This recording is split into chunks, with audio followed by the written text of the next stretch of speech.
안녕하세요. N팁 주식TV입니다. 자, 오늘은 7월 19일 장전 시황이고, 직전일 미증시가 전체적으로 좀 강했죠. 나스닥, 다우존스, S&P 전부 다 강했는데, 일단 마이크로소프트나 엔비디아가 다시 한번 올라주면서 이 테크놀로지, 반도체, IT 쪽에서도 다시 한번 강세를 보였어요. 그리고 은행 쪽으로도 좀 강세를 보였고, 헬스케어나 헬스케어 플랜이 여전히 강세를 보였습니다.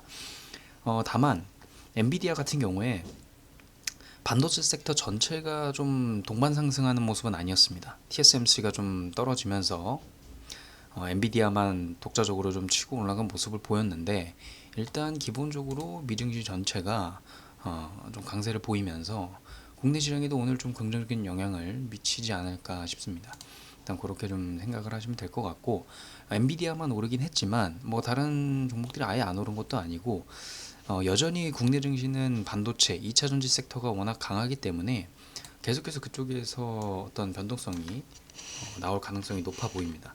반도체, 2차 전지, 그리고 AI 위주로 시장이 계속 형성될 것 같고, 여전히 재건, 그리고 최근 이제 피해 복구, 홍수, 비 피해 복구 관련된 이제 종목들, 자연환경 정도, 이런 종목들이 조금 계속해서 힘을 받을 것 같아요.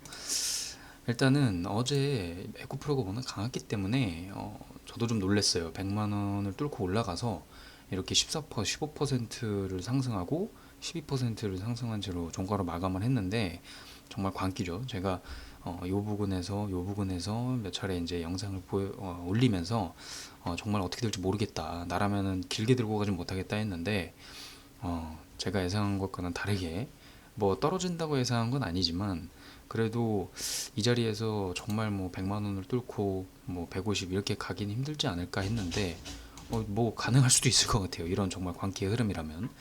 일단은 그렇고, 말씀드린 것처럼 오늘은 뭐 에코프로도 그렇고 금양도 그렇고, 원래 강했던, 기존에 강했던 한미 반도체 같은 종목들이 다시 한 번 더 움직일 수 있지 않을까.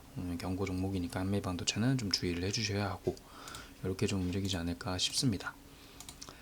전체적으로 미증시가 좀 강하게 움직였기 때문에 이런 날에는 국내 증시도 조금 힘을 받는 경우가 있어요. 그래서 그런 거를 조금 감안을 하시고, 장전에 종목들이 좀 튀어 올라와주는 종목, 힘을 좀 받을 수 있는 종목들 먼저 추려내셔서 그 종목 중에서 단기 트레이딩으로 접근을 하실 수 있지 않을까 생각을 합니다. 어제에 이어서 오늘도 에코프로나 금양, 시총이 좀 큰 종목에서 흐름이 좋게 나올 가능성이 있어 보입니다. 오늘자 뉴스로 뭐 에코프로를 안 사서 벼락거지가 됐다, 이런 내용들의 뉴스들이 나오는데, 사실 뭐 황제지에 등극했다. 일단 잠깐 말씀을 드리면, 황제지에 등극한 건 사실 크게 의미가 없습니다. 왜냐하면 말 그대로 가격이 그냥 100만 원을 돌파했기 때문에 전체적인 시가총액과 발행 주식 수가 중요한 부분인 건데, 가격이 100만 원을 넘었다고 해서 메리트가 있다 없다를 판단할 수는 없는데, 사실 이런 뉴스들이 나오면 오히려 안 좋거든요. 예, 주가에는 제 개인적인 생각이지만, 지금이라도 마치 사라, 지금이라도 사야지, 늦게라도 들어가야 한다, 뭐 이런 얘기처럼 들려서 굳이 뭐 저는 긍정적인 뉴스로 보지는 않는데, 아무튼 시장에서는 변동성이 확대가 돼서 오늘도 시가총액 큰 종목 위주로 움직임이 있을 수 있다, 이렇게 좀 말씀을 드리고 싶네요. 그리고 어제 MS 마이크로소프트가 AI 서비스를 출시하면서 주가가 4%가 급등을 했습니다. 관련해서 우리나라도 AI, 챗GPT 관련된 종목들이 움직일 수 있지 않을까 싶습니다.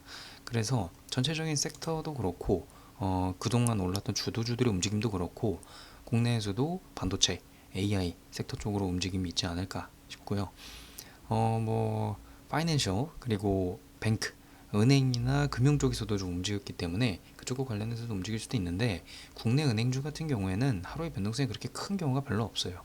예전에 이제 미국이 금리 인상을 한창 하기 시작했을 때 초반기에 뭐 제주은행이나 뭐 다올 인베스트먼트나 이런 식으로 좀 시총이 작은 종목들에서 움직임은 좀 있었지만, 전체적인 섹터가 주도주로서, 주도 섹터로서 이끌고 가는 경우는 우리나라 같은 경우는 거의 없습니다. 일단 그런 거를 좀 참고를 하셨으면 좋겠고, 어, 말씀드린 것처럼 오늘 같은 자리는 대형주들 여전히 대형 우량주들 시가총액이 큰 종목들이 움직이면서 시장을 견인하거나 아니면은 조금 반대된 중소 관련된 종목들이 나오면서 흐름이 나와주지 않을까 싶은데 주요 섹터는 반도체나 AI, 2차전지 쪽에서 나올 것 같다 여전히 이렇게 좀 말씀을 드리겠습니다. 다음은 곡물협정 중단과 관련해서 뭐 러시아가 수출용 곡물 무기화 가능성 때문에 뭐 밀 선물이 올랐다 이런 식으로 뉴스가 좀 나왔는데 관련해서는 국내에 식량 관련된 종목들 뭐 움직임이 있었던 종목들이 그렇게 뭐 한창이나 이런 종목들이 오늘 같은 경우는 뭐 힘을 세게 받지는 않을 것 같다 이렇게 생각이 듭니다. 그래도 한번 좀 지켜볼 만하다. 지금 움직이는 섹터들 중에서는 말씀드린 반도체, AI 그리고 2차전지 관련된 종목 외에는 이런 이제 곡물 그리고 재건 그리고 피해 복구 관련된 종목들이 섹터에서 조금 움직임이 나올 수도 있다 이렇게 말씀을 좀 드리고 싶으나 뭐 그렇게 강한 아주 강력한 뭐 이슈가 있는 이슈는 아니라고 저는 생각을 합니다. 뭐 뉴스에도 나왔듯이 단기간에 식품 물가가 급등하기에는 뭐 힘들게 본다 이런 식으로 뉴스가 나왔는데 뭐 전체적으로 봤을 때는 불확실성이 하나 추가가 됐다. 이제 최근에 미국의 근원 CPI가 하락을 하면서 긍정적인 뉴스로 나왔는데 올해 연말까지 추가적으로 하락을 해줘야 연준에서도 기준금리를 좀 인상하지 않을 수 있다. 오히려 지금 근원 CPI가 떨어졌지만 기준금리를 인상할 수도 있다는 얘기가 나오면서 조금 불확실성이 남아있는 상황인데 이런 뉴스는 아무래도 좀 더 그런 곳에 무게를 실어주는 그런 의견에 무게를 실어주는 그러니까 금리 인상을 할 가능성이 생기는 그런 뉴스이기 때문에 뭐 좋은 건 아닙니다만 관련된 종목들 이제 식량과 관련된 종목들에서 좀 흐름이 나올 수도 있다 이렇게 좀 보시면 될 것 같습니다.